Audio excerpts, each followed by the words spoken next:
बिस्मिल्लाहिर्रहमानिर्रहीम, अस्सलामु अलैकुम। मैं हूं एडवोकेट मोहम्मद इशफाक और आप देख रहे हैं मेरा यूट्यूब चैनल। कौन सी प्रॉपर्टी है जिस पर टैक्स नहीं लगता और कौन से ऐसे अफराद हैं जो कि टैक्स अदा नहीं करते और उनको एग्जेम्पशन है टैक्स में। आज इसी टॉपिक को आज की वीडियो में हमने डिस्कस करना है। आमतौर पर ऐसे अफराद या ऐसी औरत जो कि बेवा हो चुकी है और उसके पास जो प्रॉपर्टी है उस पर उसको इस्तिस्ना हासिल होगा। टैक्स की एक खास अमाउंट जो कि 12,150 है, जो वक्तन फवक्तन बदलती रहती है।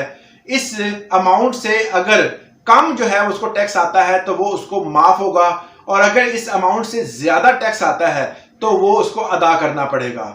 अगर वो औरत बेवा है और उसको टैक्स आ रहा है और वो रजिस्टर्ड नहीं है तो आप उसके खामद का डेथ सर्टिफिकेट, उसकी सीएनएसी कॉपी और प्रॉपर्टी के कागजात जिसमें रजिस्ट्री, वो उसकी एक कॉपी करवाकर आप मुतलका डिपार्टमेंट में मूव कर सकते हैं, जिससे इनको टैक्स में एग्जेम्पशन मिल जाएगी, टैक्स माफ हो जाएगा। और ये एक बेवा खतून के लिए एग्जेम्पशन रखी गई है।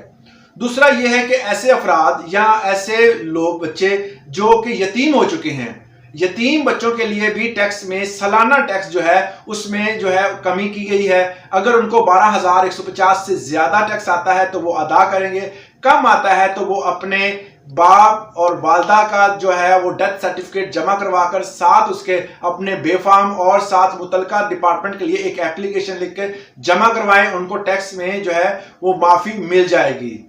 इसके अलावा ऐसे अफराद जो मजदूर हो चुके हैं वो अपनी मजदूरी का शनाख्ती कार्ड बनवाएं जिसपे व्हील चेयर बनी होती है, उसको इसकी कॉपी और अपने जो भी डॉक्यूमेंट्स रिक्वायर्ड हैं जिसमें रजिस्ट्री की कॉपी, डिसेबल सर्टिफिकेट जो होता है वो, ये लगाने के बाद मुतलका डिपार्टमेंट में जमा करवाएं और उनको भी टैक्स में माफी मिल जाती है। और कुछ ऐसी प्रॉपर्टीज भी हैं जिनमें टैक्स नहीं देना पड़ता, जिनमें सरफिस जो है वो मस्जिद, इमाम बारगाहें और हस्पताल और ईदी सेंटर्स, चीपा सेंटर्स और ऐसे वो तमाम अदारे जो अवामी फलाह के लिए कायम हैं, वो तमाम ट्रस्ट जो कि फलाह के लिए बनाई गई हैं, वो तमाम जगह जहां पर अवाम की फलाह व बहबूद का काम होता है, जिसमें गवर्नमेंट इन्वॉल्व हो या ना हो, उस जहां पर अगर गवर्नमेंट का जो अवाम की फलाह का काम हो रहा है तो ऐसी प्रॉपर्टी पर टैक्स नहीं लगता।